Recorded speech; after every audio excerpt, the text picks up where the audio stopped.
So,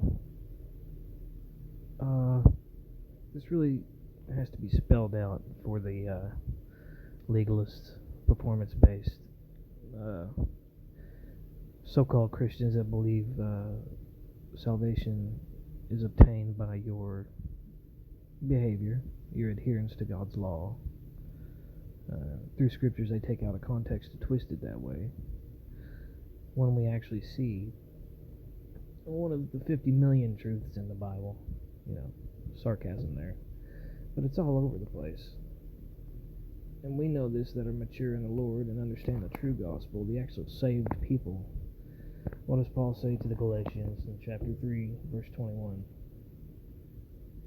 Is the law then against the promises of God? God forbid. For if there had been a law given which could have given life, then righteousness, verily righteousness, should have been by the law. Plain as day. So what are these people doing when they try to perform the way to heaven? They're, by default, trying to keep God's law. Don't break His law. So they're trying to get to heaven through the law. Right? They don't claim that, but that's what they're doing. Even if they claim they're not doing it, that's what they're doing. And Paul just clearly states there is no law that could be imparted that would give life. Right? Because that's the problem. You're dead and you need to be alive. That's the issue. You're spiritually dead and you need to be alive. Right? And there's no law that could have been given to make people spiritually alive. So this also proves, even if you could keep the law, that can't make you alive. Right?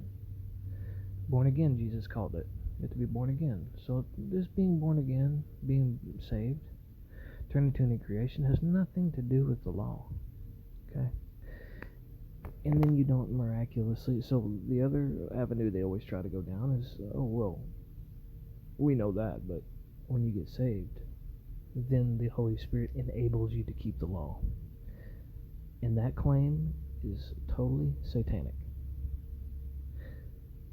The Holy Spirit doesn't automatically make you perfect in your performance when you get saved, to keep God's law to get to heaven. First of all, that makes Christ's sacrifice null and void. If you could get there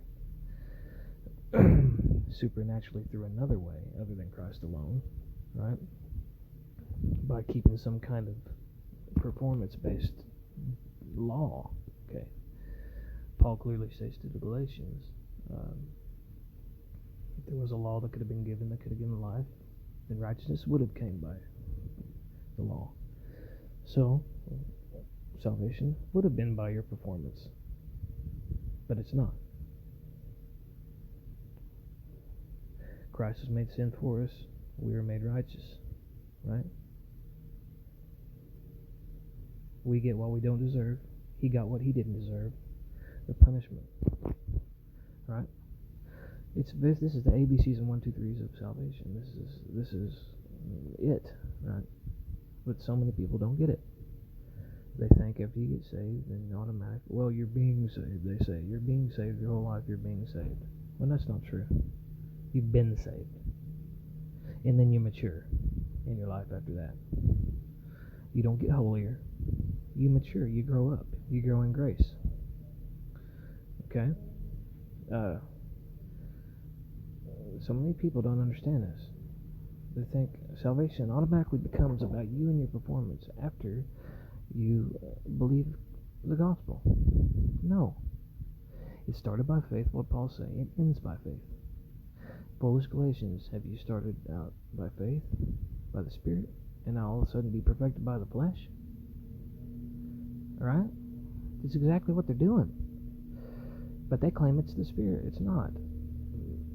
If they've been saved at all, they're going against God's equation of salvation. Putting themselves under laws, right? It's always by grace. It always has been by grace. It always will be by grace, and nothing else. And that's the bottom line. So, everybody trying to get there by how they act, how they perform, what they do, what they don't do, what they abstain from, what they eat, what they drink, what blah blah blah, what they say, what they don't say, what they think, what they don't think. They're all trying to get there to heaven by their performance, which inevitably makes you try to keep God's law, They're unknowingly or knowingly trying to, and by default, keep God's law to get to heaven.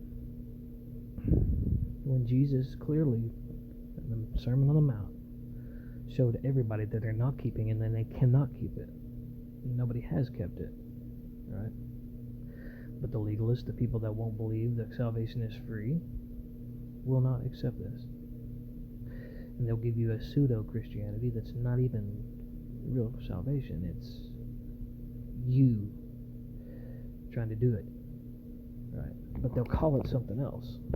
That's how Satan keeps people from getting saved. That's how Satan keeps saved people from in deception.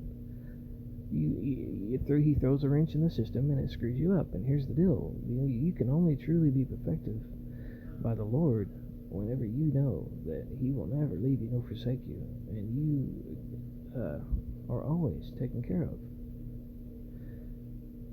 You can't truly trust the Lord. What does the Bible say? Those that fear are not perfected in love. You're not fully grasping and understanding God's love. Right? You still fear punishment. You still fear hell, even though you have believed Christ. Well, you're not being perfected in the Lord's love. You're not relying on Him to 100%, no matter what happens. Say, Lord, in my life, I'm willing to go through whatever I'm going to go through, and I trust you with this. We just have to be willing, Lay it at the Lord's feet. People always say, lay it at the Lord's feet, What I think that means is just totally relying on Christ and saying, Lord, I can't change my circumstances. I can't control everything. I rely on you 100%. In your love, in your mercy for me, right? That's it. Anything else is you and your performance, right? You totally got to rely on Christ alone, no matter what circumstance in your life. And that's what Paul was talking about when he said he has discovered, right, how to be content in any situation. Well, it's Christ, right? Jesus Christ is our contentment. Jesus Christ is the secret, right? Revealed.